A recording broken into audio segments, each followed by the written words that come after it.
Minister, there was great fanfare in January amidst the announcement of 100 new jobs at Element 6 in the Shannon region. And indeed, Minister Breen beside you, I think, was at the opening along with Deputy Timmy Dooley. Great fanfare, great joy that 100 jobs are being created, and I wouldn't dispute the joy of job creation. But my question to you, Minister, is are you at all concerned about the quality of the jobs created and the fact that the terms and conditions of these jobs are much diminished to the terms and conditions that existed prior to the creation of the new jobs?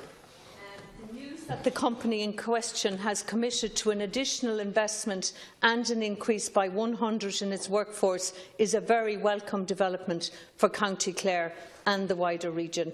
It will create new employment opportunities for the people of the area and also serve as a real endorsement of the Shannon area as an attractive destination for inward investment. I want to stress that all companies operating in Ireland, including the business in question, are subject to a range of employment-related legislation. Employees also have the benefit of various statutory protections and entitlements. This legislative framework provides certainty for all those in the country's labour markets and ensures that workers are treated fairly under the law. Beyond changes to minimum wage rates, the Government cannot specify remuneration levels for new hires in business, whether those are supported by our development agencies or otherwise. Private sector employees must retain flexibility to determine the appropriate pay levels in their respective businesses. We need to remember too that multinational companies in Ireland are operating in an increasingly competitive and challenging global marketplace. Thank you, Minister. Deputy Smith.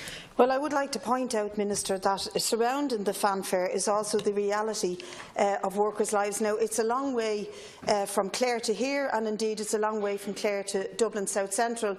I don't represent Clare, but I've had emails, because I'm on the Committee for Jobs Enterprise, I've had emails from workers in Element 6 who tell me that the vast majority of the workers in this subsidiary of a global company known as De Beers Diamonds, a hugely profitable company, made almost $1 billion in profit since 2014, are actually working and contracted out to an agency known as eFlexes, and this agency has driven down both the pay and the terms and conditions of its employees. Now, I would like to argue with you, Minister, that this should be a concern of this House and of your office as the Minister for Jobs, Enterprise and Innovation. You have a brief for jobs, and equality of jobs matters.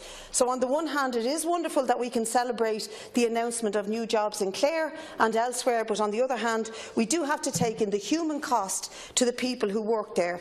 I've spoken to some of the workers there. They're jaded, tired. The sort of shifts they have to work through the night are very poorly remunerated.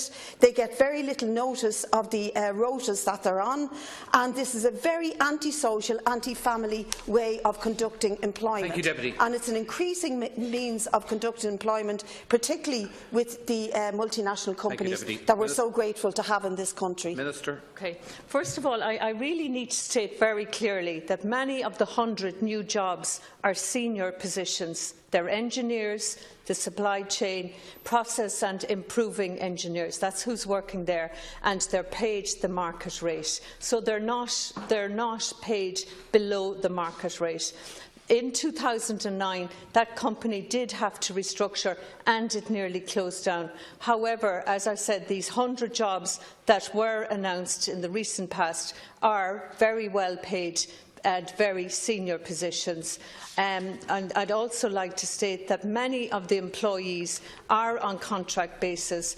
Many of them are also working there for long-term employees in that company.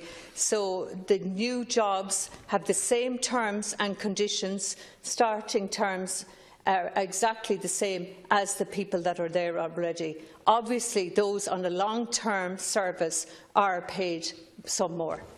Thank you very much, Deputy Smith. Well, I don't work there, but I want to refute what you have said. 300 of the 500 employees work under the auspices of an agency called eFlexes, and I have the contracts, copies of the contracts here, which actually say that eFlex reserves the right to change your working hours at any time, provided that you are told about this and we hear your reasonable objections. I have evidence here that people who have objected to being told at the last minute you're now working for the next 15 hours have been threatened with the loss of their contract. There's also an interesting, under the disciplinary, there's an interesting procedure in here that I have never seen before in any contract of employment.